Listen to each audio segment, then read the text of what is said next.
अब आज अपन पढ़ते हैं, कल की क्लास में अपन ने क्या देखा था? विमेन राइटर्स के बारे में बात करी थी, मॉल फ्लेंडर और रोक्सेना के बारे में बात करी थी, ड्रामा कुछ कैसा था, डोमेस्टिक ट्रेजेडी के बारे में बात करी, जॉर्ज लीलो, निकोलस रो, इन सब के बारे में पढ़ा था। आज हम अभी आज की क्लास में एज ऑफ सेंसिबिलिटी की तरफ आगे बढ़ते हैं।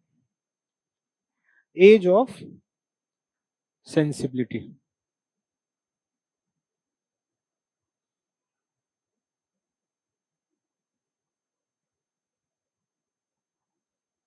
एज ऑफ सेंसिबिलिटी कब से कब तक है? एज ऑफ सेंसिबिलिटी आपको कब से कब तक दिखती है? 1745 से आप 17, मैंने कहा था 98 भी दिखता है कई जगह, 1785 भी दिखता है कई जगह, 1789 भी नजर आ रहा है। ठीक,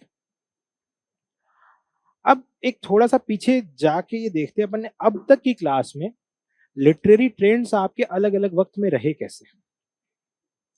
ये है आपका age of sensibility. Age of sensibility किसके खिलाफ होगी? रीजन के खिलाफ। रीजन के खिलाफ मैं ये लिख दूं, ये चीजें हो सकती हैं क्या? मिस्ट्री, सेंसेशन,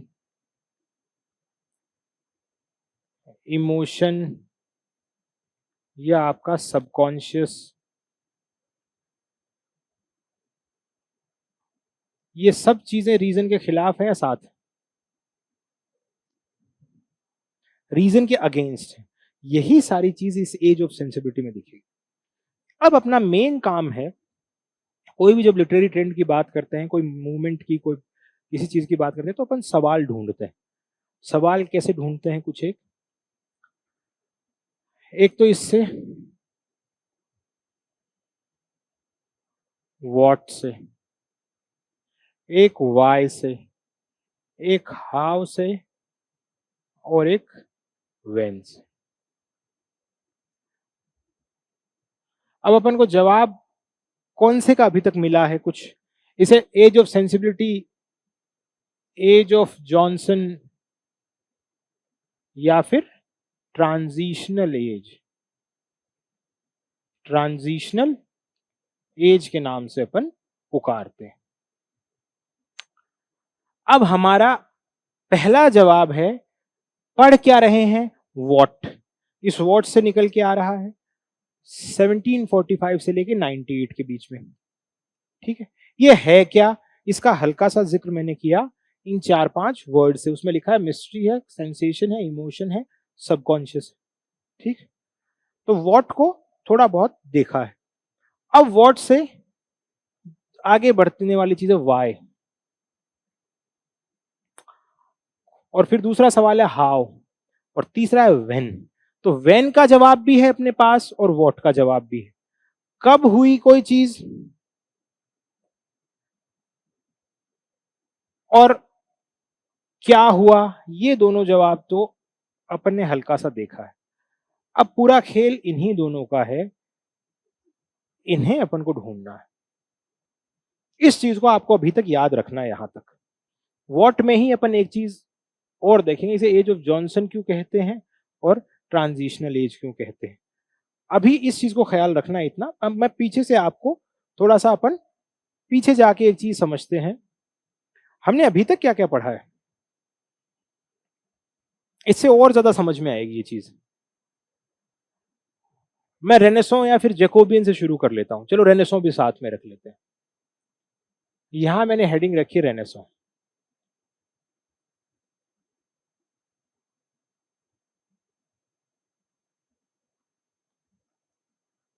इस एज का प्राइमरी एम क्या था? इस वक्त अपन क्या देख रहे हैं, ये अपने पास 1660 तक है, और इसमें बाकी चीजें आती जाएंगी।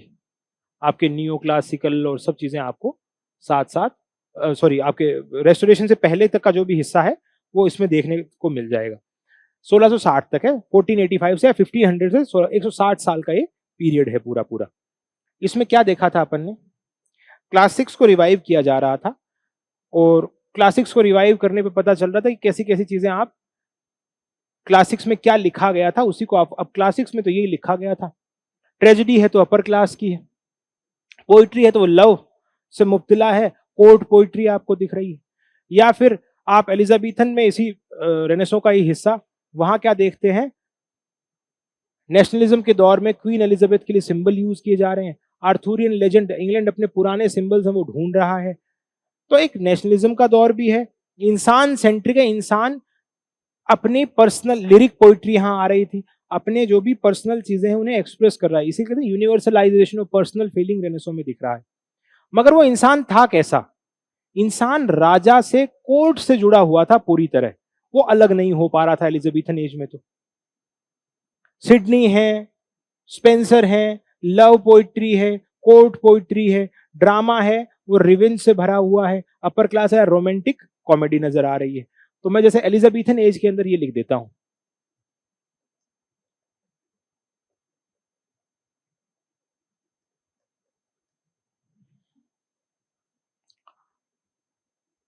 कोर्ट पोइट्री, लव से लबरेज लिरिक पोइट्री, रेनेसो स्पिरिट थी यहां, इंसान सेंट्रिक दुनिया, मगर इंसान कोर्ट से जुड़ा हुआ है। कोई राइटर बिना कोर्ट की परमिशन के कुछ लिख ही नहीं पाएगा।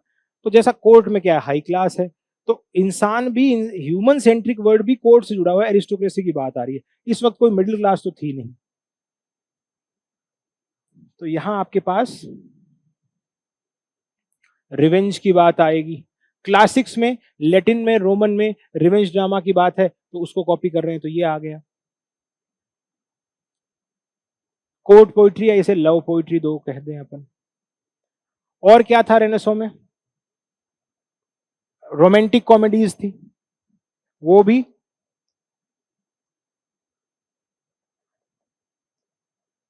राजा रानी और इन चीजों की बात कर रहे थे।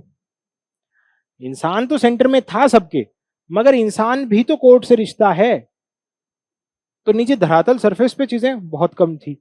इसी के बाद जैसे अपन मेजर देखे रेनेसो में जैकोबियन की बात आती है। जैकोबियन में क्या पढ़ा था अपन ने, यहां मिडिल क्लास आना शुरू हो गई थी। तो एक तरफ तो आपके पास यहां पे रिवेंज ट्रेजेडी तो है ही, जो अपर क्लास के इन सब के लिए लिख रहे हैं आप, ठीक है। एक शेक्सपियर और वो लोग किसके लिए भी लिख रहे हैं, जो नई मर्चेंट क्लास बन रही है इंग्लैंड में, उनके लिए रोमांसेस लिख रहे हैं। वो क्या कह रहे थे भाई, पुराने वक्त में मर्चेंट थे, वो समंदर पे जर्नी कर रहे थे, पैसा बना रहे थे। इस वक्त जब मिडिल क्लास आ रही है, नई नई सी डिस्कवरीज हो रही थी, तो उन्हें रोमांस वाली कहानियां पसंद थी। जैसे टेम्पेस्ट वगैरह, ये शेक्सपियर ने सारी चीजें उन्हीं के लिए लिखी है ना। यहां आपको डोमेस्टिक का टच भी नजर आता है, डोमेस्टिक ट्रेजेडी भी दिख रही है, आर्डन ऑफ फर्शम दिख रही है, हेवुड की विमेन किल्ड विद काइंडनेस दिख रही है, और यहां आपको सिटी कॉमेडीज भी दिख रही हैं। इनका बेस तो हल्का फुल्का है, वही कोर्ट यहां भी डोमिनेट करे, तो रिवेंज और ये ज्यादा पॉपुलर है, डचेस ऑफ माल्फी और ये सब बहुत ज्यादा पॉपुलर है, ये कम पॉपुलर है। शू मेकर्स हॉलीडेज और ये सारी चीजें कम पॉपुलर है। तो रेनेसो तक पोइट्री भी देखेंगे कैसी है। जैकोबियन के बाद में आपके पास क्या दिखेगा, कैरोलाइन एज। कैरोलाइन में पोइट्री क्या है, एलिजाबेथन, जैकोबियन। कैरोलाइन में पोइट्री कैसी है, कैवलियर पोइट्री, कोर्ट से ही जुड़ी हुई, कोर्ट के लव अफेयर और उस पर बात है, कंसीट है, ये बातें नजर आ रही हैं। कॉमनवेल्थ में फिर आपके प्योरिटन आ गए हैं, तो वहां पैम्फलेट वगैरह और ये सब चीजें ज्यादा दिखेंगी आपको। ये आपको रेनेसो का एटमॉस्फेयर पूरा दिख रहा है। इसके अंदर रेनेसो में क्लच है, राजा है, उससे बाहर चीजें आ पाने में मुश्किलात हो रही है लोगों। मिडिल क्लास खुद से कुछ नया बनाने वाली चीजें कम लिख पा रही। फिर आपका रेस्टोरेशन शुरू होगा 1660 में, यानी कि नियो क्लासिकल की शुरुआत ही यहां से हो जाती। और इस रेस्टोरेशन में कैसा ड्रामा है, कॉमेडी ऑफ मैनर्स है।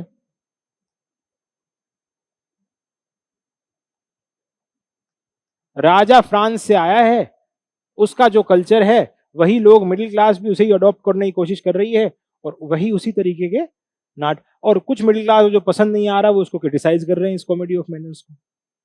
मगर जब ऑगस्टन एज आई तो ये जो ह्यूमन सेंट्रिक वर्ड भी है रेनेसो वाला, इंसान की बात है, मगर वो इंसान कोर्टली अफेयर्स में फंसा हुआ था, राजा ही पूरा डोमिनेट कर रहा था उसे। भाई जैसा राजा चाहेगा वही राइटिंग है आपकी, एरिस्टोक्रेटिक क्लास की चीजें लिखी जा रही हैं। मगर जब इस नियो क्लासिकल 1660 से लेके मैंने कहा ना 98 तक, तो यहाँ दूसरे हिस्से में रेस्टोरेशन पहला और दूसरे में ऑगस्टन आता है। ऑगस्टन में हमने क्या देखा, जॉर्ज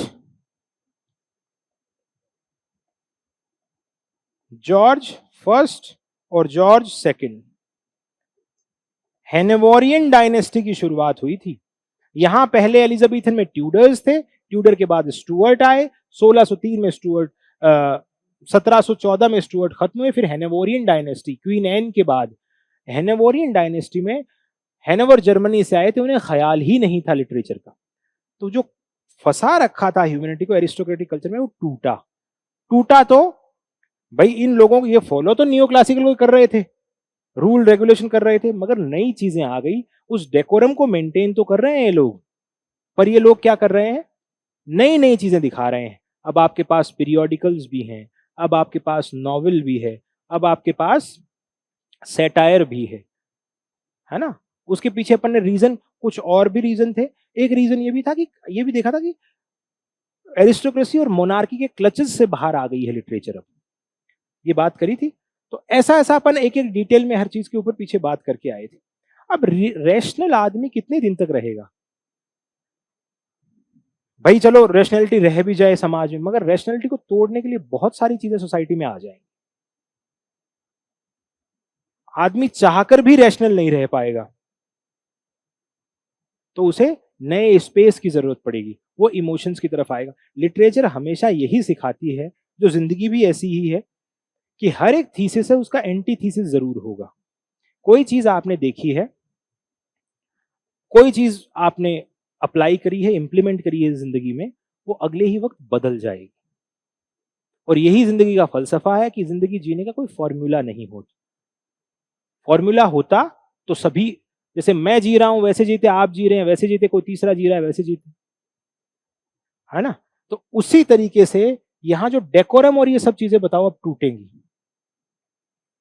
डेकोरम कैसे टूटेगा इस एज में, अब वो बात, डेकोरम यहां नहीं बचेगा। डेकोरम कुछ हिस्से में राइटिंग में आपको दिखेंगी चीजें, बट जो डोमिनेट ऑगस्टन एज के अंदर डेकोरम दिख रहा है, रेस्टोरेशन में दिख रहा है, उससे लोग हटने लगेंगे। कैसे, इस नाम से ही पता आपको चल रहा है, ट्रांजिशनल एज। ट्रांजिशन किस तरफ, पीछे अपन ऑगस्टन एज पढ़ते वक्त ही अपन ने देखा था कुछ राइटर हैं वो ट्रांजिशन को मोटिवेट कर रहे थे। ये तो ट्रांजिशन किस तरफ दिखाएंगे आपको, रोमांटिक एज की तरफ, जो एज इमोशन से लबरेज है। और इससे पहले कौन सी है, ऑगस्टन, जो रीजन से लबरेज है। नई आर्ट फॉर्म वहां आई है, मगर रीजन बहुत है वहां, नई आर्ट फॉर्म को भी रीजन में ढाला गया है। तो इससे पहले ऑगस्टन है, इससे पहले रेस्टोरेशन है, ये इशारा कर रही है रोमांटिक्स की तरफ। एक ट्रांजिशन अपन ऑगस्टन पढ़ते वक्त भी देखा था कि कुछ ब्रिज राइटर्स हैं, वो आपको ट्रांजिशन की तरफ लेके जा रहे हैं, एज ऑफ सेंसिबिलिटी की तरफ लेके जा रहे हैं। एम्ब्रोज फिलिप्स, हमने क्या बात करी थी, ब्लैंक वर्स में भी कुछ राइटर लिखना शुरू कर दिए हैं। कुछ राइटर्स जॉर्जिक्स लिख रहे हैं, जो किसानों की जिंदगी में परेशानी के ऊपर बेस्ड है। तो स्लोली ग्रेजुअली लेके जा रहे हैं ना ट्रांजिशन की तरफ, तो ये ट्रांजिशन होता है। एज ऑफ जॉनसन क्यों कहते हैं, क्योंकि बड़ा राइटर इस एज का आपके पास जॉनसन ही था। और सेंसिबिलिटी क्या है, अब जैसे इस सेंसिबिलिटी के बारे में थोड़ा सा एक चीज देखते हैं। When a contemporary critic talks of a poet's sensibility, the reference is to a characteristic way of responding in perception, thought, and feeling to experience. When T.S. Eliot claimed that disassociation of sensibility set in with poetry of John Milton and Dryden, he signified that there occurred at the time a division between poets' sensuous and intellectual emotional mode of experience, when a literary heroism, however, talks of literature of sensibility, reference to a particular cultural phenomena of 18th century. कहते हैं sensibility है वो एक particular cultural phenomena है किसका, ये तो dissociation of sensibility उस पे बात है जब रीजन और तर्क और आपके भावनाएं दोनों साथ साथ नहीं हो तो डिसएसोसिएशन हो जाता, साथ है तो एसोसिएशन ऑफ सेंसिबिलिटी है, उस पे पीछे अपन ने बात करी है. This type of literature was fostered by the moral philosophy that had developed as a reaction against the 17th century Stoicism, which emphasized reason and the unemotional will, the sole motives of virtue. Reason है वो ही आपका soul चीज है. Reason हमने ये भी देखा था क्यों आया था, हमने देखा था रेस्टोरेशन एज पढ़ते वक्त शुरुआत में ही न्यू क्लासिकल की डेफिनेशन पे कि एक तो पॉलिटिकल रीजन था, राजा अगर इमोशंस पे काम लेता तो सिविल वॉर था उस वक्त, तो जरूरत नहीं थी वहां इमोशंस की. दूसरा हाई क्लास और ये सब चीजें उसी टेंडेंसी को फॉलो, राजा चाह रहा है कि रैशनल हो सोसाइटी, तो लोग भी पीछे जाके आपको उसी रीजन वाले बेल्ट की चीजें नजर आएंगी. तो खास चीज ही वहां रीजन इस था. यहां राजशाही बची ही नहीं ऑगस्टन आते आते धीरे धीरे, तो अब जब राजशाही नहीं बचेगी तो कुछ और चीजें ऐसी होंगी आपको सेंसिबिलिटी तक लेके जाएगा, उन सब पे बात करेंगे अभी अपन. A reaction against Thomas Hobbes' claim Leviathan that human being is innately selfish and mainspring of human behavior is self-interest and drive of power and status. पीछे लोग ये मानते थे, थॉमस हॉब्स ने लेवियाथन में कहा ह्यूमन बीइंग्स है वो नेस्टी ब्रूटिश एंड शॉर्ट हैं, अगर उनको इमोशन में रखोगे तो अराजकता बढ़ेगी. यही बात मैं कह रहा हूं पॉलिटिकल अप्रोच चार्ल्स की भी यही थी. 51 में ये वर्क लिख रहे हैं लेवियाथन, चार्ल्स हैं वो 60 में आ रहे हैं, तो ध्यान था ना उस आदमी को कि आपको रैशनल होना पड़े. जैसे एलिजाबेथन ने क्या किया था, एलिजाबेथन एज में स्टेबिलिटी लाने के लिए वो रैशनल रही थी, तो ये भी वही स्टेबिलिटी की कोशिश कर रहे हैं. That human being is innately selfish है, इस वजह से in opposition to such views many sermons, philosophical writings and popular tracts and essays proclaim that benevolence, आपकी उदारता, आपकी kindness, wishing other person well is an innate human sentiment and motives, that the central element in all morality are feelings of sympathy and sensibility. किसी के लिए करुणा, किसी के लिए आपके जो प्यार, किसी के लिए आपकी भावनाओं को दिखाना ही जिंदगी है. ये अप्रोच धीरे धीरे साहित्य में बनने लग गई थी. कब? खास तौर पे 1750 के बाद, 1745 तक न्यू क्लासिकल है, उसके बाद आपको धीरे धीरे दिखना शुरू हो गई हैं चीजें.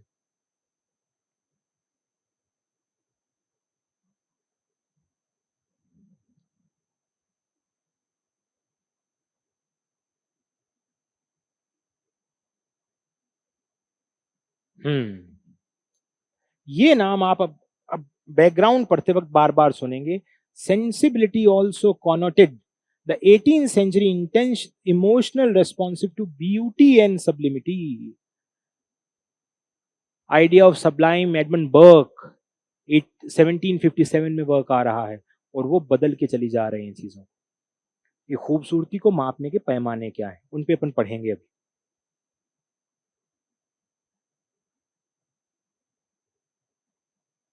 एडम स्मिथ की theory, the theory of moral sentiments 1759, इसको अपन आगे अभी पढ़ेंगे. ये सेंटिमेंटल कॉमेडी पर उन पे कुछ बात है. अभी अपन को जो मतलब समझना था वो सेंसिबिलिटी का समझना था. सेंसिबिलिटी का क्या शब्द आपको आपके पास आए होंगे. एक तो सिंपैथी, बेनेवलेंस, गुडनेस, आपके इमोशंस, आपका प्यार, आपका टीयर्स, ये सब चीजें आपको क्या है, सेंसिबल आदमी. आप कैसे मानेंगे कोई आदमी सेंसिबल है?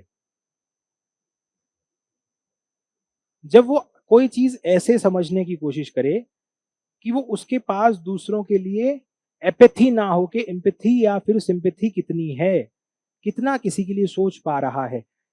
ये नजरिया सेंसिबिलिटी का 18th सेंचुरी में था. आप सेंसिबल, आज उस टर्म के मीनिंग है कुछ बदल गए हैं. सेंसिबिलिटी का अपन देखें तो आज सेंसिबल वही है जो सिर्फ प्रैक्टिकल है, कि भाई समझदार है। आज अपन सेंसिबिलिटी को कहते हैं समझदारी, तो इसलिए इस शब्द से कुछ चीजें हेरफेर होती हैं। सेंसिबिलिटी उस वक्त समझदारी नहीं था, आपकी भावनाओं का थोड़ा उद्वेलन, भावनाओं के बारे में दूसरे के लिए आप सिंपैथी दिखाएं, वो सेंसिबिलिटी थी। ठीक, अब यहां अपन बात करते हैं, अब इसके पीछे आने के कारण क्या रहे। जो एज तर्क में मुब्तला है, लॉजिक में है, डेकोरम मेंटेन कर रही है, पुराने क्लासिक्स उनको पढ़ रही है, अब ये कहेंगे नहीं जरूरत नहीं है पुराने क्लासिक्स, ये पढ़ेंगे नॉर्स मिथ को, मिडिल एजेस में जो लिटरेचर चल रहा है बैलेड को, वहां कोई तर्क लॉजिक नहीं है, वहां सिर्फ इमोशंस है। ऐसा क्या हुआ होगा सोसाइटी में? हाँ बिल्कुल सही बात है, रैशनैलिटी ज्यादा टिक नहीं सकती है, मगर उस रैशनैलिटी के ना टिकने की कुछ वजह रही होंगी। क्या वजह रही होंगी?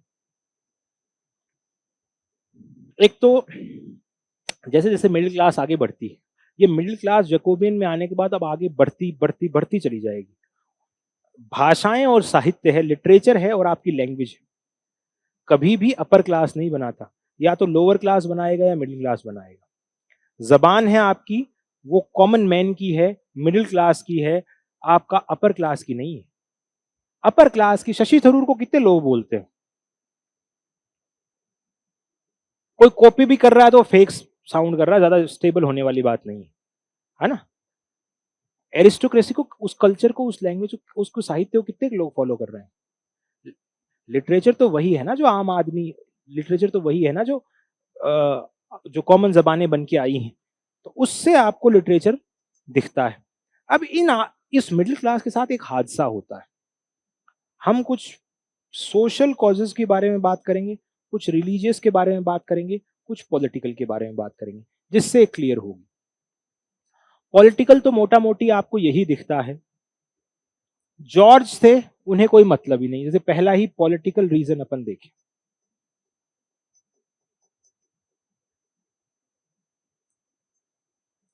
ऑगस्टन में भी इसकी चर्चा करी थी अपन ने। जॉर्ज फर्स्ट पहले आए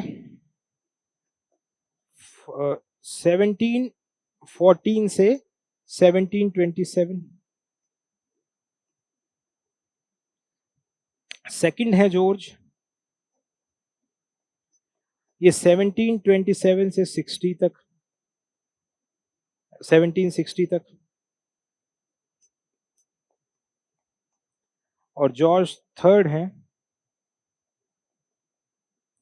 ये 1760 से लेके 1820 तक। इन्हें लिटरेचर से कोई मतलब नहीं, ये जर्मनी से आ रहे थे, हैनोवर एरिया से, और अधिकतर वक्त अपना वहीं बिता रहे थे। इन्होंने लिटरेचर को खाली छोड़ा तो ऑगस्टन एज में अलग अलग विधाएं आई, कोर्ट कल्चर से लिटरेचर फारिग हुआ, फ्री हुआ। अब यहां एक तो ये कारण, इन्हें कोई मतलब नहीं साहित्य में, या ये किसी चीज को बांध पाए, राजशाही भी किसी चीज को रोकने में इनकी एपेथी दिख रही है, हैनोवरियन एपेथी जिसे कहते हैं, उन्हें कोई मतलब नहीं साहित्य से। पॉलिटिकल कॉज तो आपको ये दिखेगा। दूसरा आप देखेंगे सोशल कॉज, ये सबसे बड़ा रीजन,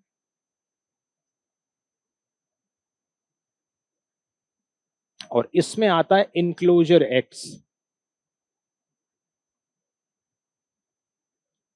इनक्लोजर एक्ट्स क्या थे? जो थोड़ी बहुत पहले इंसानों के पास जमीनें थी गांव में, ठीक है, अब वो जमीनें लैंडलॉर्ड्स को दी जाने लग गई कि ब्रिटिश पॉपुलेशन है, मुनाफा ज्यादा होगा, बड़े एरिया पे खेती ज्यादा होगी, तो छोटे किसान है वो तो कुछ कर नहीं पा रहे हैं। तो ये छोटे किसान है, उसी मिडिल क्लास का ही तो हिस्सा थे। मिडिल क्लास में मेहनत मजदूरी करने वाले, बिजनेस करने वाले भी थे छोटे लोग, साथ में थोड़ी बहुत जमीनें भी थी। इनक्लोजर एक्ट्स ने उनकी जमीनें छीन ली और वो बड़े लैंडलॉर्ड्स ने उन पे काबिज हो गई। तो ये लोग जो छोटे किसान थे, फार्मर्स थे, कहां जाएंगे?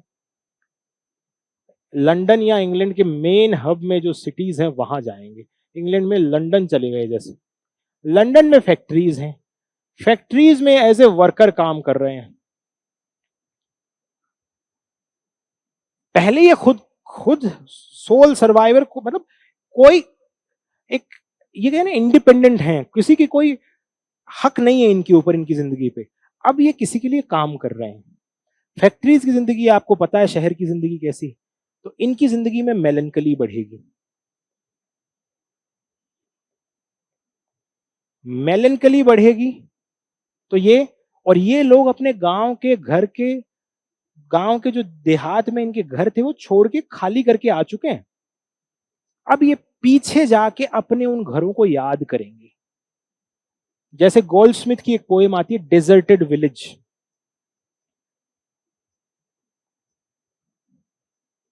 और उसमें नाम आता है ना आपके पास, स्वीट ऑबर्न।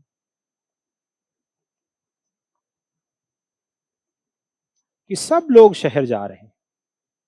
ग्रे क्या कहेंगे, चाहे शहर चले जाओ, पैसे वाले बन जाओ, एक एक दिन मरना तो है ही। तो ये लोग पीछे की जिंदगी को याद कर रहे हैं, दुखी हैं जो शहरों में आए हैं। अब ये लॉजिकल होंगे क्या? लॉजिक टिकेगा क्या इनकी जिंदगी में? नहीं। ये आदमी इमोशंस की तरफ बढ़ेंगे, और जो डेफिनेशन आप पीछे पढ़ के आए हैं, सिंपैथी आएगी इनके पास, इमोशंस दिखेंगे इनकी जिंदगी में, वो यहां। तो इनक्लोजर एक्ट ने इनकी जिंदगी में ये चीजें दाखिल करी। एक बात, ठीक। पॉलिटिकल अपन ने पढ़ा था, एपैथी। राजनीति को तो कोई मतलब ही नहीं है कि कुछ क्या, राजनीति तो पैसा करप्शन है, और पैसा करप्शन आपके इनक्लोजर एक्ट्स ला रहा है। इनकी जिंदगी खत्म होए जा रही। तो एक बात तो ये। दूसरा अपन रिलीजियस देखते हैं। रिलीजन में रिलीजियस कॉजेज देखें। रिलीजियस कॉजेज में आपको क्या नजर आएगा? Methodist movement.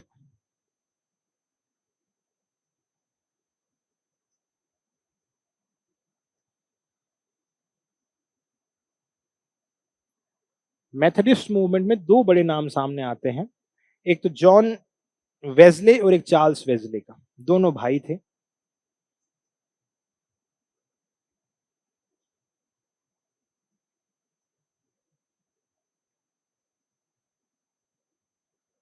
और इनका रिलीजन में आइडिया लेके आते हैं सिंपैथी का।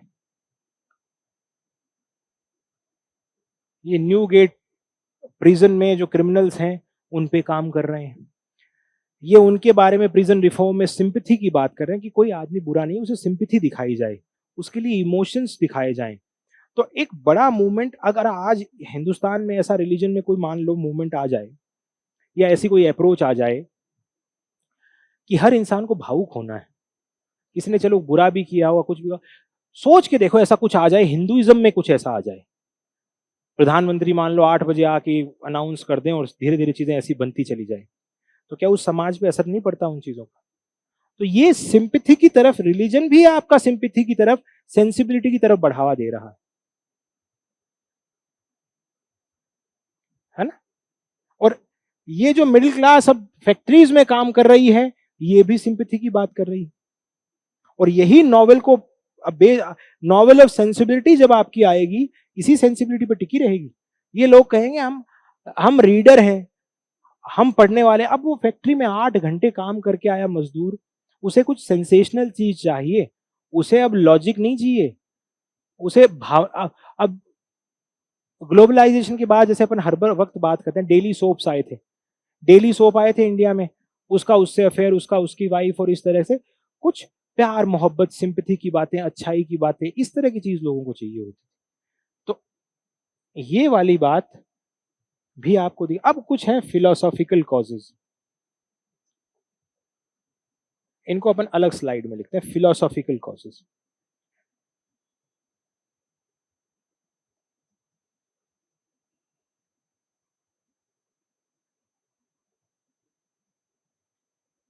फिलोसॉफिकल कॉजेज में कुछ नाम आपके पास आएंगे।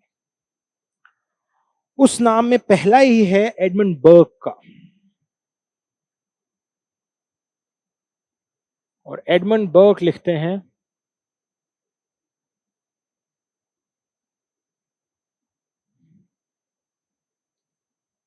फिलोसॉफिकल इंक्वायरी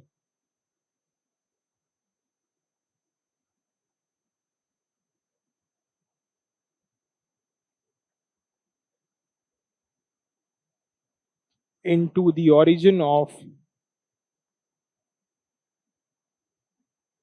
sublime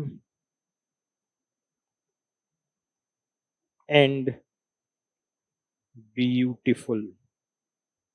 और ये बात बता के जाएगी कि आपके तर्क से परे भी एक दुनिया है।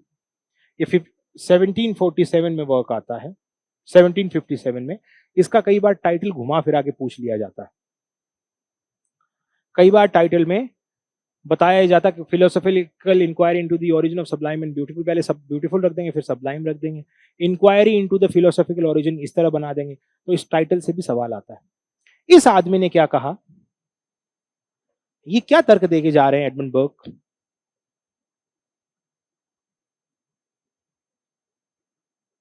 ये कहेंगे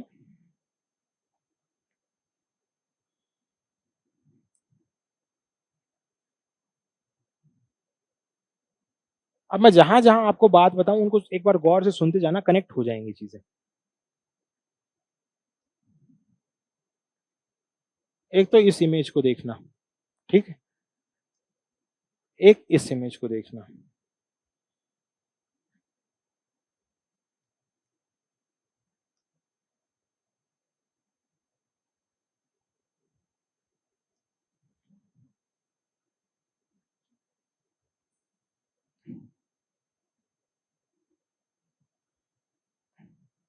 इन दोनों तस्वीरों से आपके क्या समझ में आ रहा है? कर लो, फोन आ रहा है। रोज और टाइगर। अब इसमें एक सबलाइम है और एक ब्यूटीफुल है।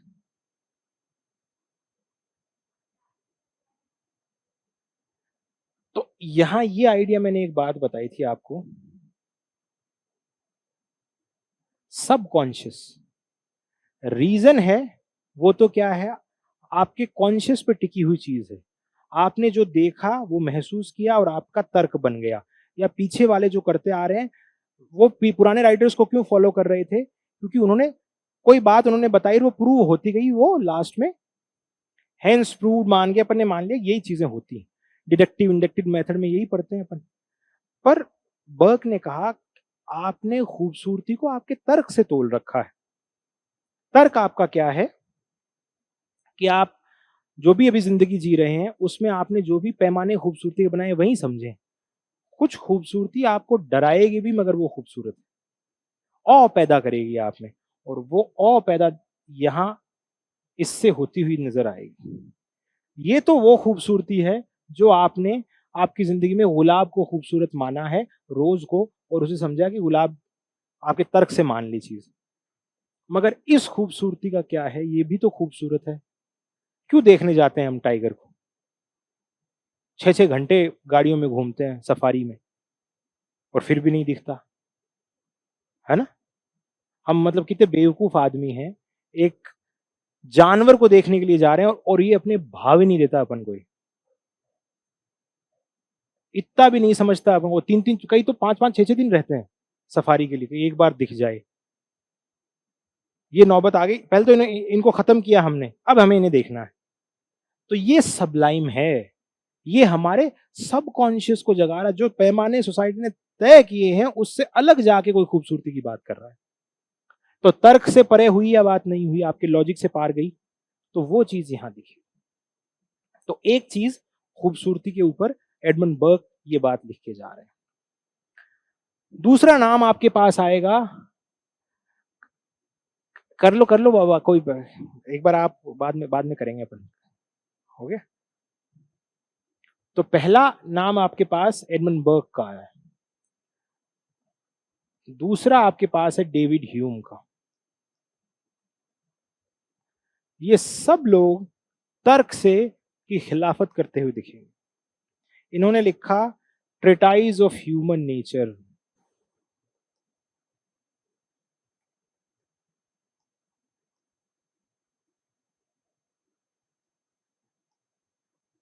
वर्क लेट आया है ये 1793। इनके आइडियाज पॉपुलर हो गए थे। और ट्रेटाइज ऑफ ह्यूमन नेचर में बर्क क्या कहते हैं, इमोशन है किसी भी इंसान की जिंदगी में सेंट्रल पार्ट है। इमोशन है वो सेंट्रल है। ठीक बात। हमने लॉजिक की दुनिया में 3 बड़े नाम पढ़े एम्पिरिसिज्म की थ्योरी में, पीछे भी बात करी थी। लॉक, लॉक के बाद बर्कले, बर्कले के बाद डेविड ह्यूम। 3 लोग आते हैं तर्क की दुनिया में, एम्पिरिसिज्म करके सीखने वाली चीजों में। और वो तार्किक आदमी भी इमोशन को छोड़ नहीं रहा है, कह रहा है इमोशन बहुत जरूरी है। एक नाम आता है रूसो का।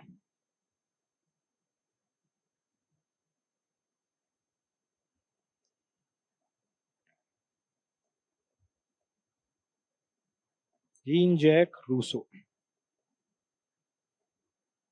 और रूसो कहते हैं रिटर्न टू नेचर। और रूसो का एक वर्क है एमाइल नाम से, इन्होंने नाटक भी लिखा है और उसमें बात करके जाते हैं उस वर्क में। इंसान जब पैदा हुआ ना तो सबसे अच्छी स्थिति में था, उसके बाद उस पर कई चीजें बंदिशें और वो सब चीजें आ गई। तो इंसान की लिबर्टी पे बात कर रहे हैं रूसो। तो वो लिबर्टी रिटर्न टू नेचर, जब आप नेचर के पास हो तभी है।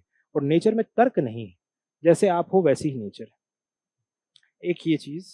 एक और खास वर्क जो अपन पीछे देख रहे थे,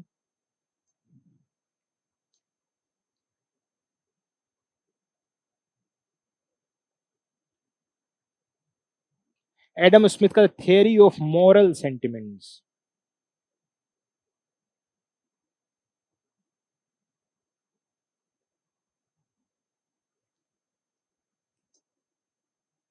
एडम स्मिथ, यही एडम स्मिथ आगे वेल्थ ऑफ ए नेशन लिखेंगे। वो अपन रोमांटिक को और चर्चा करेंगे तब बात करेंगे। एडम स्मिथ मॉरल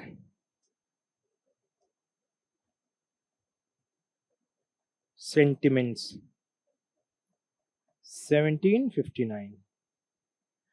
आपका एक कम्युनिटी में रहना, कम्युनिटी के साथ बातचीत करना, उसके साथ सिंपैथी रखना बहुत जरूरी चीज है। एक इसी फिलोसॉफिकल में अपन एक नाम और देखते हैं। 4 हुए, 5वां नाम है आपके पास relics of ancient English poetry.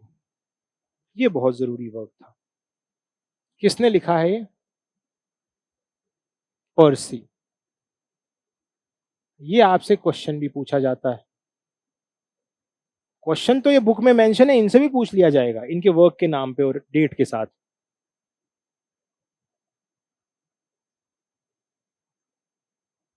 Poetry पर्सी का। इसने पुराने बैलेड का कलेक्शन पब्लिश करवाया किया 1765।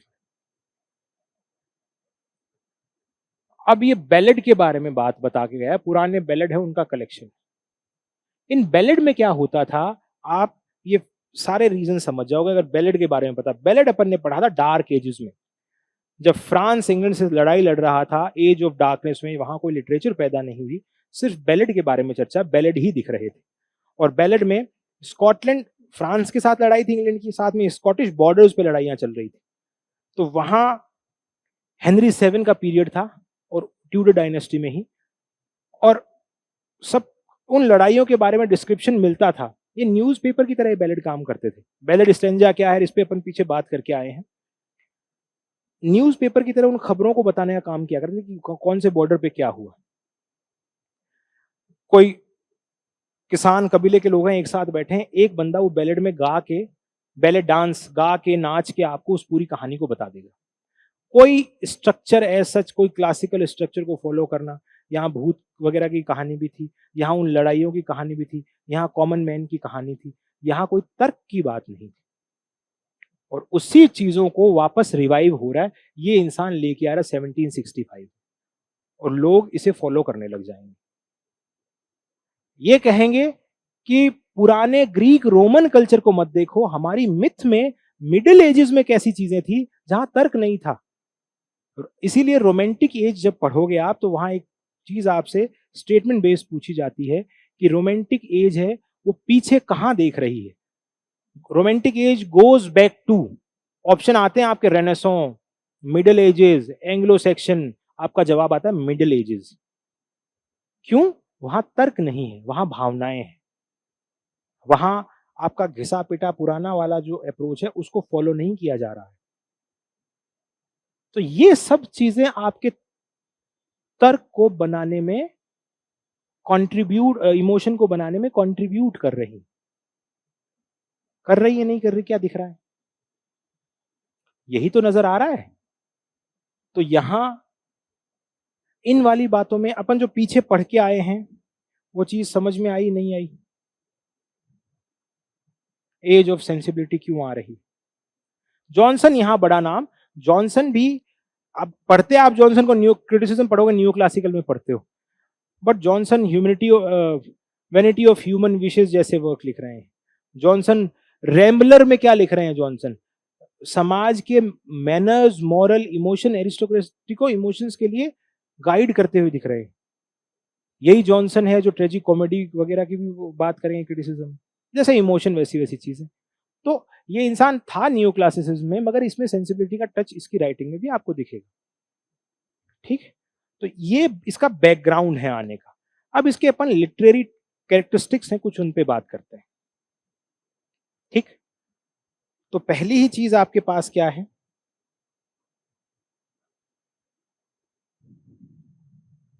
रिलीजियस पढ़ा, फिलोसॉफिकल कॉजेस पढ़े। इस वर्क को आपके नोट्स में ऐड करना है, एडम स्मिथ मॉरल सेंटिमेंट्स को। अब इसके कुछ लिटरेरी ट्रेड्स के बारे में थोड़ी जानकारी करते हैं। पहला इनाम अपन लिटरेचर के हिसाब से पढ़ें तो आपको क्या दिखेगा? जैसे पोइट्री से शुरू करें अपन, ग्रेवयार्ड स्कूल ऑफ पोइट्री के बारे में थोड़ा पढ़ लेते हैं।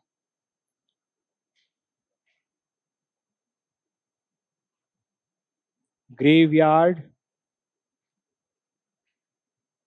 स्कूल ऑफ पोइट्री या फिर चर्चयार्ड स्कूल ऑफ पोइट्री। ठीक, पहले इसकी डेफिनेशन देखते हैं क्या है।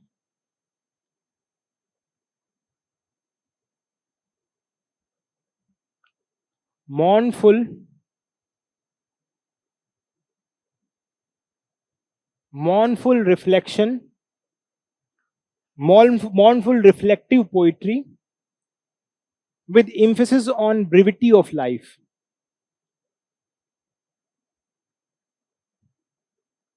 ये कडन में एज इट इज डेफिनेशन दी हुई, उसकी मैं बात कर रहा हूं।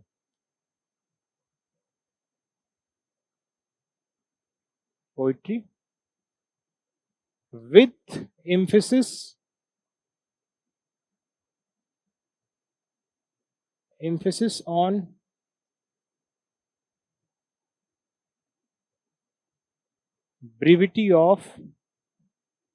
brevity of life. मॉर्नफुल क्या है?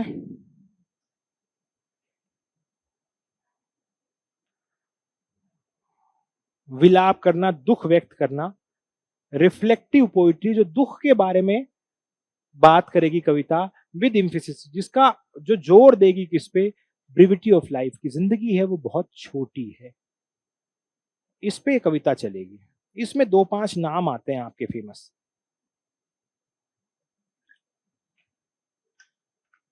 क्या क्या? जैसे पहला नाम क्या है? थॉमस, सीक्वेंस में अपन देखें तो थॉमस पार्नेल का।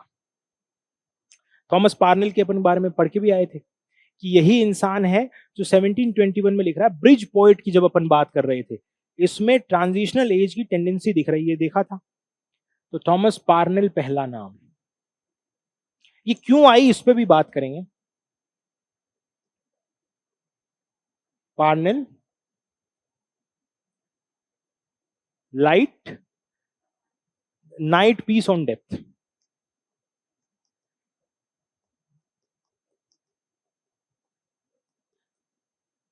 ये आ रहा है 1721 में। अगला नाम है थॉमस यंग का, और थॉमस यंग का वर्क क्या है? Night thoughts. नाइट थॉट का पब्लिश हुआ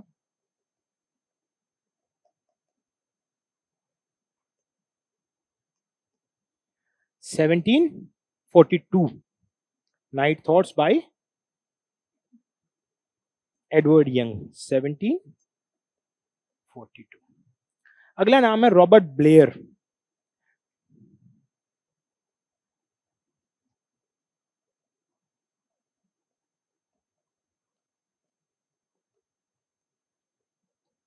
द ग्रेव नाम से वर्क है और ये पब्लिश कब हो रहा है? 1743। अगला नाम आपके पास है ग्रे, थॉमस ग्रे, और इनका elegy written in country churchyard famous work है। कब आ रहा है? 1750 में तो लिखा गया है, 1751 में पब्लिश हुआ है। 1750 और 51। और इसके बाद अगला नाम क्या है? विलियम कलन ब्रायंट का थेनेटोप्सिस, जो 1817 में आ रहा है। ये अमेरिका के राइटर हैं।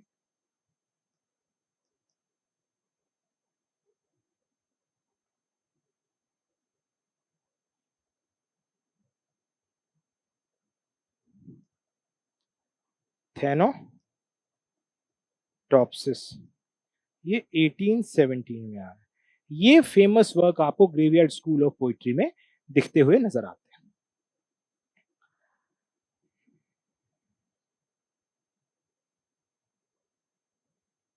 इसी ग्रेवयार्ड स्कूल ऑफ पोइट्री से आगे गॉथिक इंस्पायर होगी। इसी ग्रेवयार्ड स्कूल ऑफ पोइट्री से आपके पास इंस्पिरेशन किसमें दिखेगी? Dejection and ode, melancholic writing Keats की, इसी डिजेक्शन, इसी चीज पे नजर आएगी। अच्छा, मैं एक बात और बताऊं आपको। पीछे हमने जो बैलेड के बारे में चर्चा करी थी ना, बैलेड, इसी बैलेड के रिवाइवल मिडिल एजेस की तरफ जाने से वर्ड्सवर्थ और कॉलरिज क्या लिख रहे हैं? Lyrical ballads. बैलेड है, नैरेटिव पोइट्री है, मगर वो लिरिकल लिखेंगे इसे, उस रीजन को रोमांटिक पढ़ते वक्त बात करेंगे। अब यहां आपके पास ये सारे लोग, अब इस ग्रेवयार्ड स्कूल ऑफ पोइट्री के आने की रीजन आप ढूंढें। एक तो इसमें कैसे इमोशंस होंगे, मैकेबेयर, डेथ, स्कल्स आपको नजर आएंगी, ग्लूमी एटमॉस्फेयर आपको नजर आएगा। इसमें ग्रेव्स की चर्चा होगी। एक कंसेप्ट चलता है मेमेंटो मोरी, यानी डेथ इज इनएविटेबल, मरना आपका है ही है। मॉर्बिड इमेजरी का चर्चा होगी। तो ये चीजें आपको दिखती। एक तो जो पुराने मकान, खंडर, हवेलियां, महल पीछे छूट चुके हैं, उनकी याद। ग्रे की पोइट्री में डेथ होनी है, चाहे कितने ही पैसे कमा लो, गांव से शहर चले जाओ। तो वही जो पहले अप्रोच अपन पढ़ के आए थे इंक्लोजर एक्ट के बाद सिचुएशन समाज में बदली है, वो इमोशन से लबरेज है। और इमोशंस आपके, जैसे सबलाइम में कहा जाता है, वो सिर्फ कॉन्शियस को दिखाने वाले ही नहीं है, आपकी सबकॉन्शियस को भी कुरेदने वाले हैं। वो इमोशंस आपको डराते भी हैं, वो इमोशंस आपके दुख के भी हैं, वो इमोशंस आपके सुख के भी हैं। तो ग्रेवयार्ड स्कूल ऑफ पोइट्री आपको दिखती हुई नजर आ रही है। अब एक बात अगले हिस्से पे करते हैं अपन, उसका नाम क्या है? Gothic literature.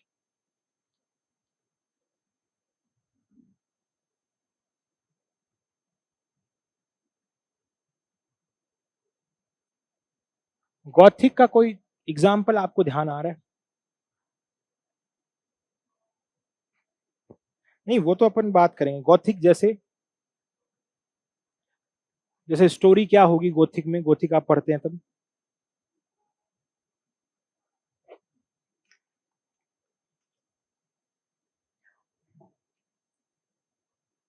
हॉरर किस, जैसे आपका पुराना एक महल है, उसमें एक लड़की जा रही है और उसको अचानक से कोई आवाज आती है, कोई तीसरा आदमी उस पर अटैक करने वाला है। उस एटमॉस्फेयर में आपको गॉथिक नजर आ रहा है। गॉथिक शब्द है, लिटरेचर का नहीं है।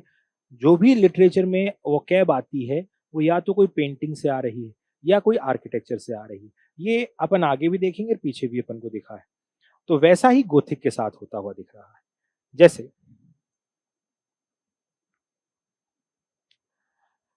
इस शब्द की जर्नी देखिए, ये वर्ड गॉथिक आर्किटेक्चर तो 15th सेंचुरी रेनेसो में आया, मगर ये किस आर्किटेक्चर पे कमेंट किया जा रहा था? जो 12th सेंचुरी में आर्किटेक्चर आया था उसके ऊपर गॉथिक शब्द निकला है। आपने देखे होंगे, जर्मनी के कुछ कबीले थे, जैसे एक तो आपके पास था गॉथ, एक आपके पास था वेंडल्स, एक आपके पास थे सेक्शंस, एक आपके पास थे एंजल्स, एक आपके पास थे जूट्स। ये थे। पीछे जब पढ़ के आए थे तो अपन ने देखा है एंजल ये एंगल से निकला है।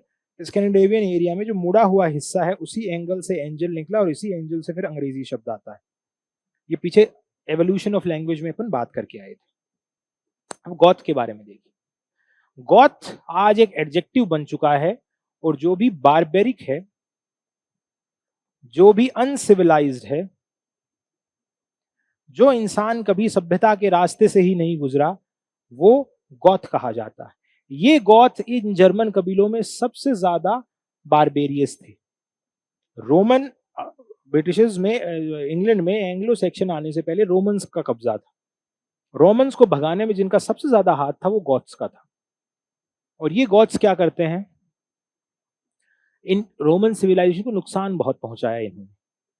तो जब रेनेसो रिवाइव हो रही थी क्लासिकल चीजें, तो इन्हें ये ख्याल था कि ये उस वक्त तक एक डेरोगेटरी वर्ड बन चुका था, मगर ये आर्किटेक्चर में कैसे आया। अब सवाल वो आता है, ये शब्द आपके आर्किटेक्चर में कैसे दिख रहा है। ये आर्किटेक्चर में, इस तरह के आर्किटेक्चर 12th सेंचुरी में कुछ आर्किटेक्चर पैटर्न बनना शुरू हुए। 12th सेंचुरी में जब लोग रिलीजियस क्रूसेड्स हुआ करती थी, लोग एक जगह से दूसरी जगह पे जाया करते थे।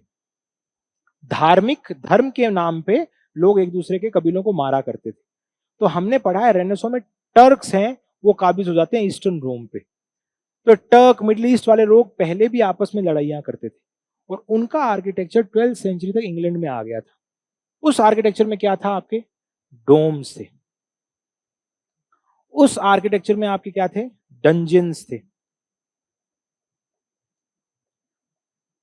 मेहराबें थी, गुंबद थे। डंजन्स तहखाने थे। ये गुंबद बनाए तो इसलिए जाते थे, आर्च थे। ये गुंबद बनाए तो इसलिए जाते थे ताकि आपका पूरा एक वजन है इमारत का वो चैनलाइज हो सके, ऐसा आर्किटेक्चर था। आर्च इसलिए बनाए जाते थे कि जमीन से जन्नत की तरफ इंसान की क्या है, कनेक्शन है, ऊपर की तरफ बढ़ रहा है, इसलिए वो मेहराबें और पॉइंटेड आर्च जिसे बोलते थे वो बनाए जाते थे। तो ऐसा ये लोग रिलीजियस क्रूसेड में आपस में लड़ते तो थे, मगर ये आंख बंद करके थोड़ी लड़ते थे। लड़ाई कर रहे हैं, वहां वहां उनके आर्किटेक्चरल पैटर्न भी देख रहे हैं, चीजें समझ भी रहे हैं। तो ये 12th सेंचुरी में यूरोपियन हिस्सों में भी आर्किटेक्चर ये ऐसा पैटर्न काबिज हो गया। जब रेनेसो आया तो रेनेसो ने कहा हमारा जो ग्रेको रोमन सिविलाइजेशन उसमें आर्किटेक्चर क्या था, सिमेट्रिकल था।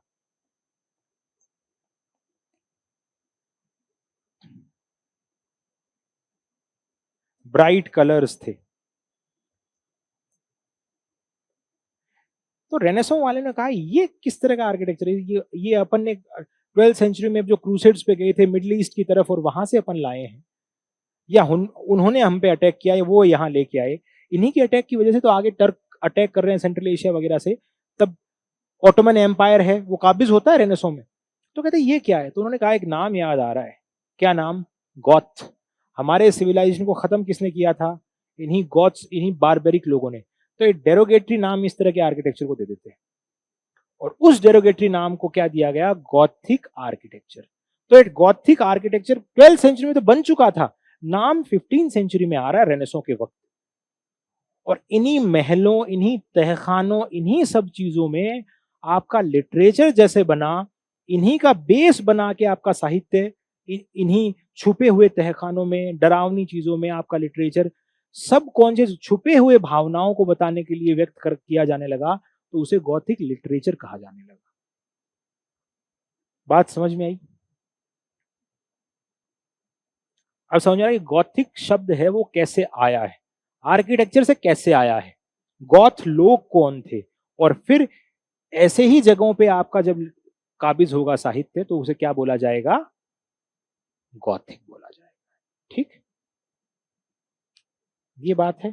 अब अपन इसमें इसकी कुछ बातें करते हैं एम.एच. अब्राहम्स, जो कायदे की।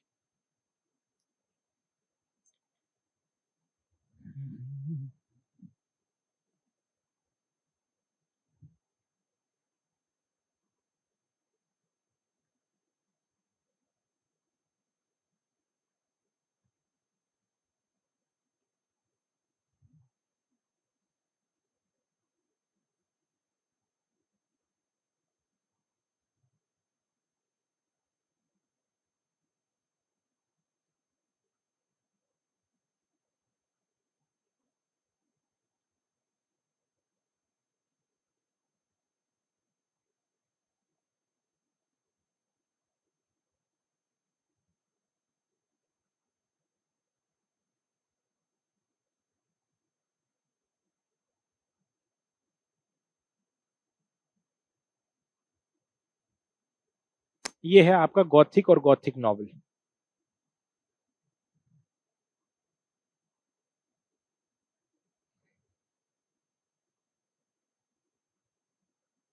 गॉथिक, अब इसी लिटरेचर को आप क्या बोल देते हो, या तो गॉथिक रोमांस या गॉथिक नॉवल। अच्छा चलो आपसे एक सवाल पूछूं मैं यहाँ, ये पीछे पढ़ के आ चुके हैं इसलिए पूछ रहा हूं। गॉथिक रोमांस और फिर मैंने कहा नॉवेल, ये ऐसा क्यों? या गॉथिक अपन नॉन फिक्शन भी बोल देंगे, सॉरी गॉथिक फिक्शन भी बोल देंगे, या एक तीसरा वर्ड फिक्शन भी बोल दिया। तो तीन नाम के पीछे रीजन कुछ नजर आ रहा है आपको?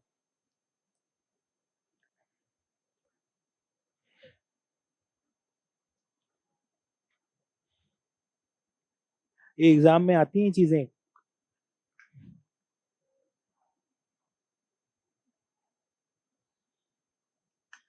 ये नॉवेल वर्ड है आपका रोमन से निकला है। फिर नॉवेल की हिस्ट्री पढ़ रहे थे तब नहीं देखा था, दो शब्द थे अपने पास, रोमन था और नोवेला था।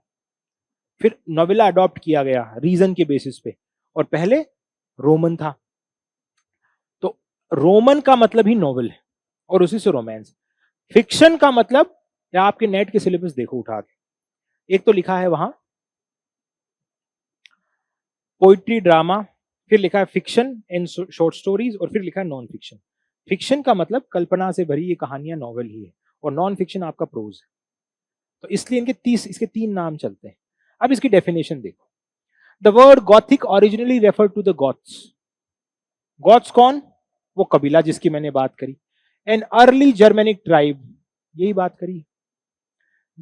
Then came signify Germanic, then medieval Gothic architecture.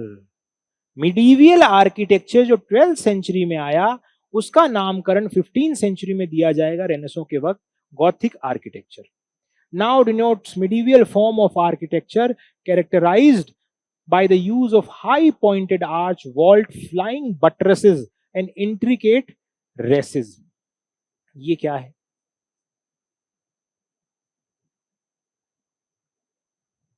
अब देखना इसकी इमेज से अपन समझते हैं।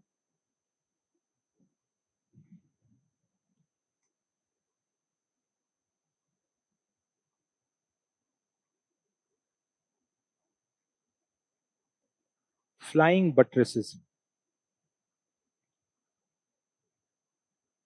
ये बट्रेसेस, ये बट्रेस, बट्रेस सपोर्ट देने के लिए दीवार के ऊपर। ग्रेको रोमन कल्चर में ऐसा आर्किटेक्चर नहीं था, वहां सीधे मिलेंगे, ये हट जाएंगे। तो ये वाली चीज जो दिखाई जा रही है आपको, ये अब ये डरावना सा खौफजदा सा नहीं लग रहा, कुछ अलग सा? जैसे इसकी एक और इमेज आपको दिखाऊं,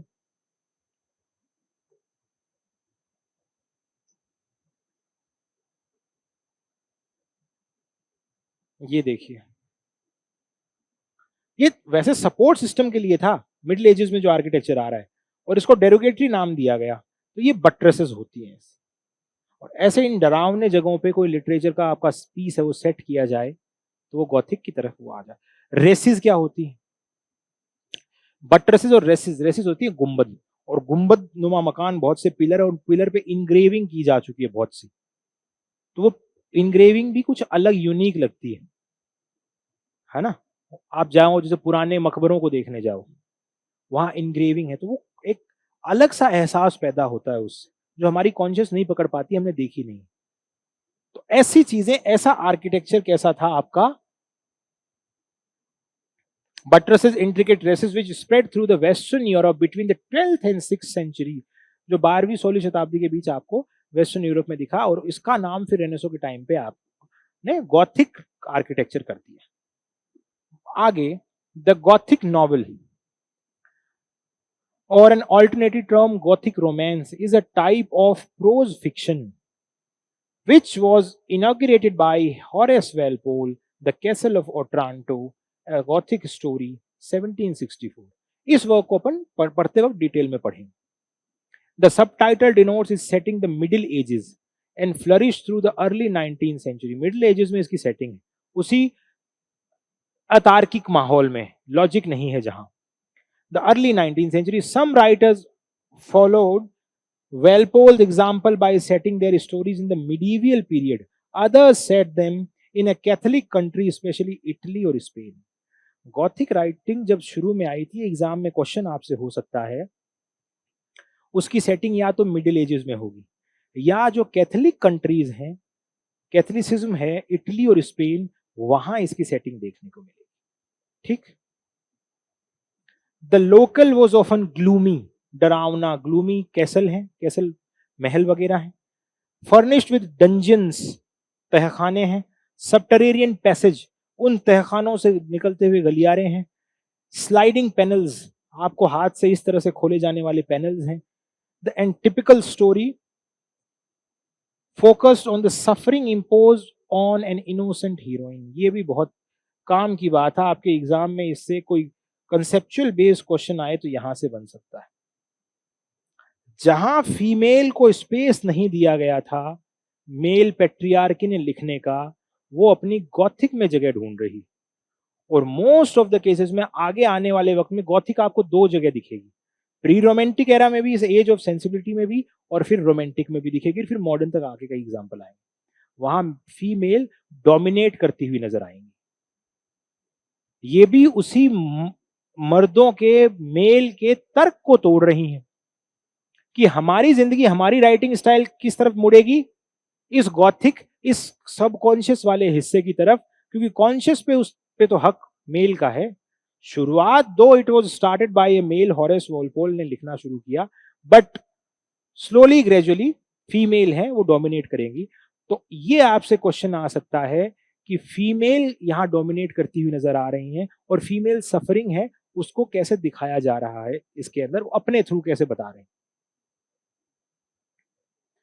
बाय ए क्रूअल लस्टफुल, एक लस्ट से लबरेज एक आदमी, वो एक हीरोइन पे अटैक कर रहा है, वो ऐसे तहखानों में फंसी हुई।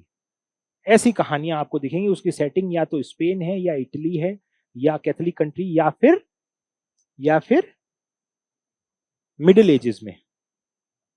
सुपरनेचुरल, नेचर से ऊपर सुपरनेचुरल। सुपरनेचुरल तो खुद नाम ही तर्क से कोई चीज परे है। नेचर में जो भी होगी, आपकी दुनियादारी में, आपकी सेंसेस से जो आप पकड़ पा रहे हो, वो नेचुरल है। और उससे ऊपर, इसीलिए नेचर का बार बार जिक्र आता ना न्यू क्लासिकल एज में, नेचर जो डेकोरम, जो रीजन जो आपका सेट हो चुका, वो आपका नेचर है। उससे परे की कोई चीज है, वो super natural.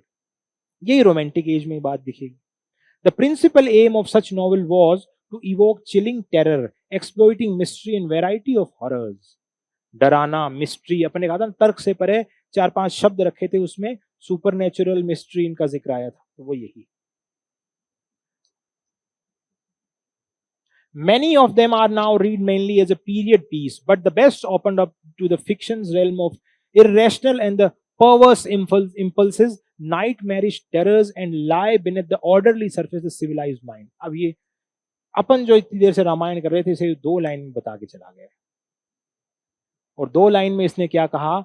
Many of them are now read mainly as a period pieces, but the best open up to the fiction realm of the irrational, अतार्किक, and the perverse impulses and nightmarish terror that lie beneath the orderly surface of the civilized mind।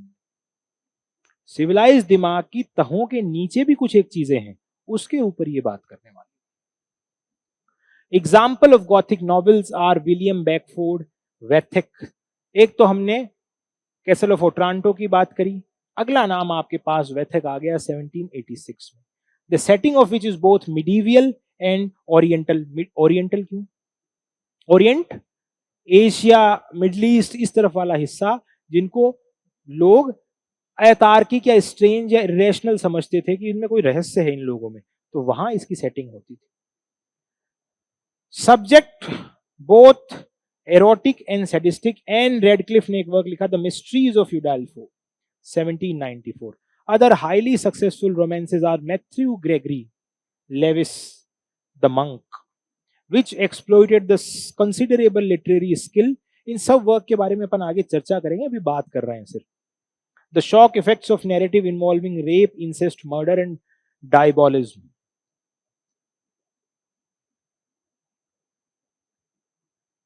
Jane Austen made good humored fun of the more decorous instances of Gothic vogue in Northanger Abbey। Northanger Abbey नाम से work लिखा था George Eliot, Jane Austen ने। वहां वो heroine क्या कर रही है, गॉथिक इतनी ज्यादा पढ़ रही है तो वो सोच रही है कि उसके होने वाले फादर इन लॉ हैं, उसे कोई मारने की कोई प्लान तो नहीं बना रहे, और उससे उसका रिश्ता टूट जाता है जैसे शादी होने वाली है। तो फन मजाक बना रही हैं इन गॉथिक का जेन ऑस्टिन अपने वर्क में। अब देखिए, the term Gothic has also been extended to a type of fiction which lacks the exotic setting of the earlier romances but develops a brooding atmosphere of gloom and terror, represents that are uncanny and macabre or melodramatically violent, often deal with aberrant psychological states। कहने का मतलब है जैसे जैसे Gothic develop हुई आगे आने वाले वक्तों में, तो वहां जरूरी नहीं था कि वो मिडिल एजेस में सेटिंग दिखाएं, ओरिएंट में सेटिंग दिखाएं, स्पेन और इटली में दिखाएं।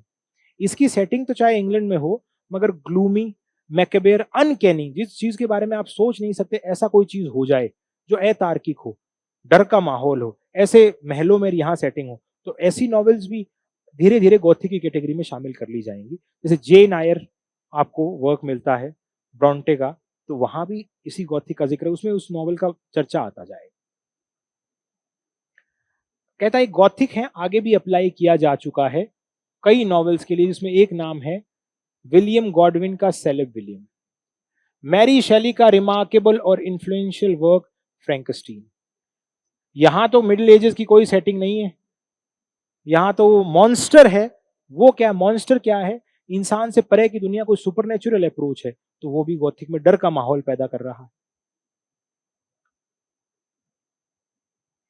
E.T.A. Hoffman's still more loosely, Gothic has been used to describe elements of macabre and terrifying that are included in such later works of Emily Bronte's Wuthering Heights।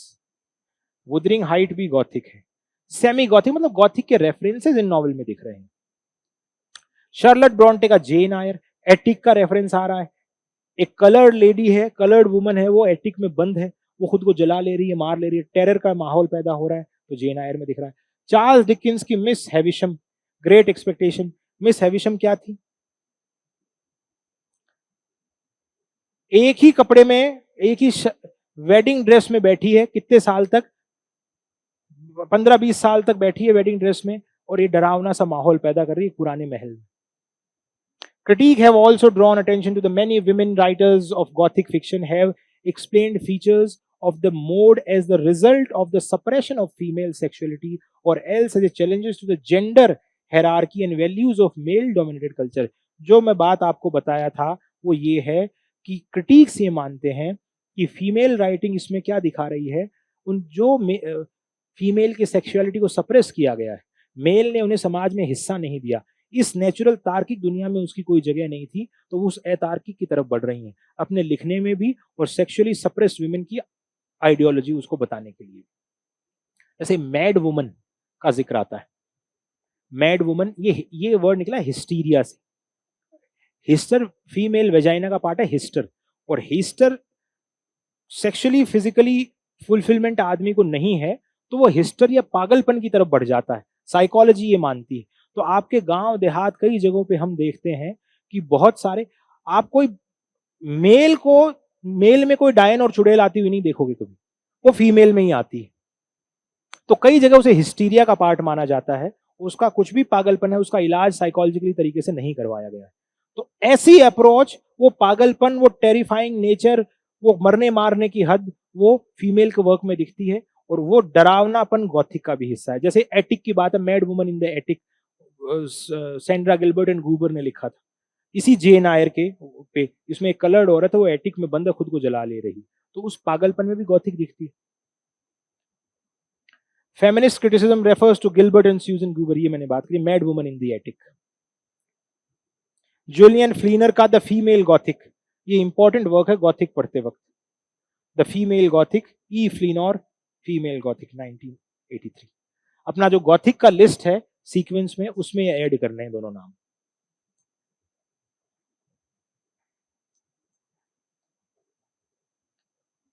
American, especially the American South, has been a fertile in Gothic fiction. American south है वो Gothic fiction के लिए fertile है। कैसे? American south में ऐसा क्या था? अमेरिकन साउथ में स्लेवरी थी।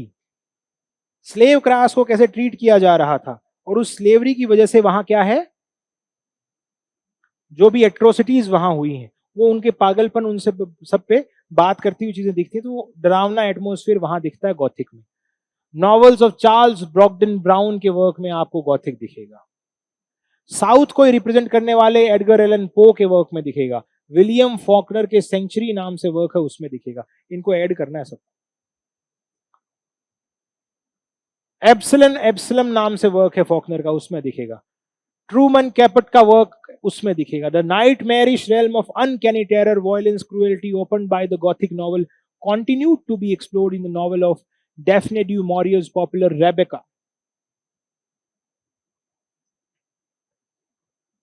फिर आपके पास है आयरिश मोर्डक का द यूनिकॉर्न, वहां भी गॉथिक दिखता है।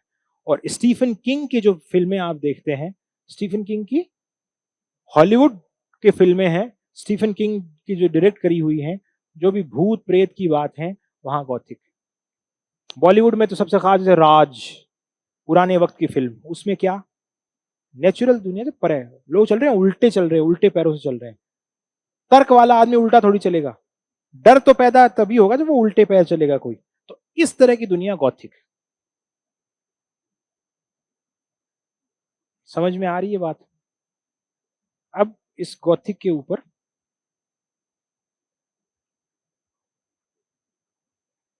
इनके वर्क्स को अपन सीक्वेंस में देखते हैं।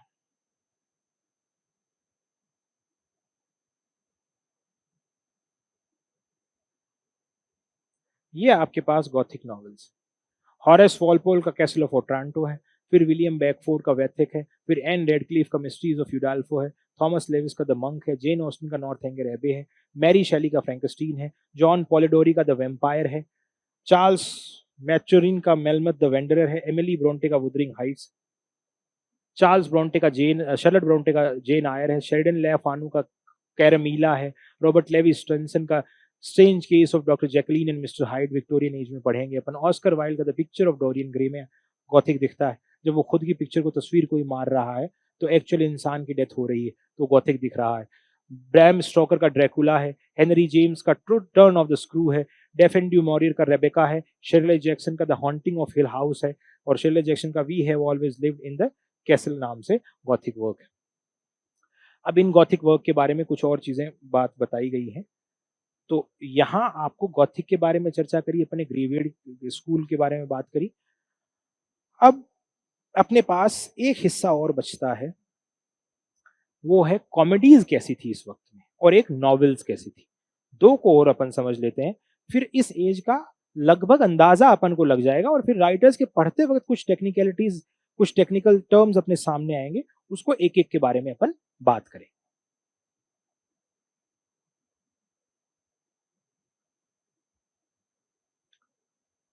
कॉमेडी, कॉमेडी कैसी थी, यहां जिक्र आएगा लाफिंग कॉमेडी।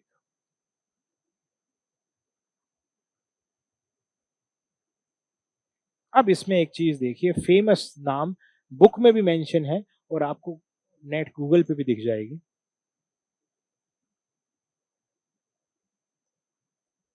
गोल्डस्मिथ का ऐसे है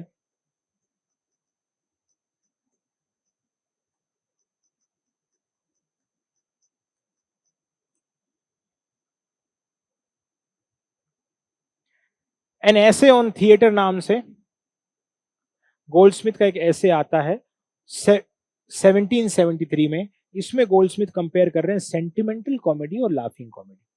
और ये मैंने आपसे पहले भी कहा था, क्या सेंटिमेंटल कॉमेडी के अगेंस्ट में आपको लाफिंग कॉमेडी नजर आएगी। तो पहले ये जो माना जा रहा था कि इंसान है वो बहुत अच्छा है अंदर से, और कोई गलत काम हो रहा है तो प्ले का कोई रैकिश कैरेक्टर है, कुछ गलत भी कर रहा है तो लास्ट में वो सुधर जाता है। जैसे अपन ने सिबर का लव लास्ट शिफ्ट पढ़ा था, उसमें वो इंसान जो रैक है, वुमनाइजर है, वो सुधर रहा है और ऑडियंस भी रो रही है कि यार कितना बढ़िया ईमानदार आदमी है, वो कितना बदल गया है। जैसे अपन बॉलीवुड में देखते हैं कोई विलन है, अमरीश पुरी जब अच्छा हो जाता था तो हमें बहुत बढ़िया लगता था, क्योंकि हम यही मानते थे कि इंसान है अंदर से बहुत बढ़िया है, कुछ सिचुएशन की वजह से खराब हो गया है। ये ऐसी सेंटिमेंटल कॉमेडी आनी शुरू हुई। इसके अगेंस्ट में ऑस्कर वाइल्ड और शेरिडन के वर्क्स आए। जैसे ऑस्कर वाइल्ड ने क्या लिखा, शी स्टूप्स टू कॉन्कर, जिसे अपन आगे पढ़ेंगे। और शेरिडन का द राइवल्स, वहां मेलाप्रोपिज्म नाम का शब्द आपको मिलेगा, वहां लाफिंग कॉमेडी। वो तो ये इसी ऐसे में बात करके जा रहे हैं गोल्डस्मिथ, एन ऐसे ऑन द थिएटर। इसमें comparison between laughing and sentimental comedy दिखेगा। और ये ऐसे कब आ रहा है, 1773 में। तो एक चीज ये, इस दौर में लाफिंग कॉमेडी भी दिखेगी। थिएटर बंद हो गए हैं 1737 में, 2 थिएटर हाउसेस ओपन थे इस वक्त, ड्रूरी लेन और कॉवेंट गार्डन। कब, 1737 के बाद। तब गोल्डस्मिथ को यह एहसास है कहीं ना कहीं कि इन अब हंसने हंसाने वाली चीज यहां काम आ सकती है।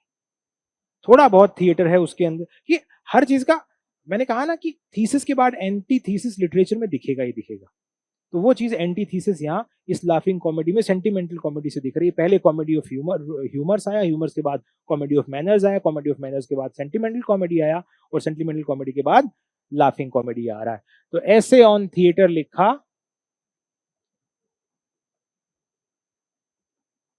1773, और यहां laughing comedy and sentimental comedy के बीच कंपैरिजन है।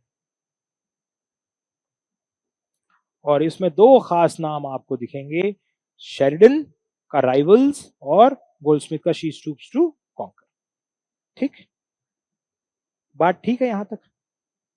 तो अब आपको, एक तो अपन ने गॉथिक में कुछ राइटर का जिक्र कर लिया, एक ग्रेवयार्ड में कुछ राइटर का जिक्र कर लिया, एक अपन ने कॉमेडीज में 2 बड़े नामों का जिक्र कर लिया। गोल्डस्मिथ का एक नॉवेल भी पढ़ेंगे अपन, गोल्डस्मिथ की कुछ पोइट्री की चर्चा भी आएगी। हम आगे इसी प्री रोमांटिक एज में रॉबर्ट बर्न्स के बारे में भी पढ़ेंगे, क्रैब के बारे में भी पढ़ेंगे, थॉमसन के बारे में, थॉमसन का सीजन है उसके बारे में पढ़ेंगे, कॉलिंस के वर्क का भी जिक्र आएगा। तो ये सारे लोग ही उस सेंटिमेंटलिटी, सेंसिबिलिटी को बनाने की कोशिश कर रहे हैं। अब यहाँ नॉवेल्स कैसी थी, नॉवेल के भी अलग अलग हिस्से आपको दिखेंगे। पहले जब डेनियल डेफो पढ़ रहे थे पीछे दुनिया में ऑगस्टन एज में, तब हमें देखा नॉवेल ऑफ इंसिडेंट, ठीक, एक spiritual autobiography, first person narrative. वहां बात मर्केंटाइल एथोस, प्योरिटन दुनिया क्या चाह रही है, डिसिप्लिन, उससे जिंदगी में काम करो, कैपिटलिज्म का दौर है। और इसीलिए इयान वॉट ने उनके कैरेक्टर को क्या कहा है, इकोनॉमिकल, इकोनॉमिक्स से जुड़े हुए कैरेक्टर हैं वो डेनियल डेफो के हैं। तो उसी चीज से आगे बढ़ के आगे जो आपके पास नॉवेल्स आएंगी अब कैसी आएंगी, सेंटिमेंटल आएंगी, वहां इमोशंस की एक्सेस में बात होगी, या फिर कैरेक्टर बेस्ड नॉवेल आएंगी। नॉवेल में भी आपस में थीसिस एंटीथीसिस चलेगी, कैरेक्टर बेस्ड इंसान की साइकोलॉजी पे बात करेंगे, novels of character, novels of incident. जैसे एपिस्टोलरी नॉवेल है उसमें कैरेक्टर का ही पता चल रहा है, और नॉवेल्स ऑफ सेंसिबिलिटी में आपको इमोशंस के बारे में बात दिखेगी। तो ऐसी लिटरेचर पूरी आप प्री रोमांटिक में पढ़ने वाले हो। अब इसी प्री रोमांटिक को मैं कुछ स्लाइड्स के जरिए आपको बात करूंगा, वो अगली क्लास में अपन बात करेंगे। कंपैरिजन और कंट्रास्ट की उस टेबल से अपन उसे समझने की कोशिश करेंगे। अभी समझाने के तौर पे बैकग्राउंड अगर आपका क्लियर है तो राइटर्स को, उसके वर्क्स को समझने में मेरे हिसाब से यू विल एस इट। कोई दिक्कत नहीं हो, ठीक है? तो आज की क्लास में अभी इतना ही, आगे अपन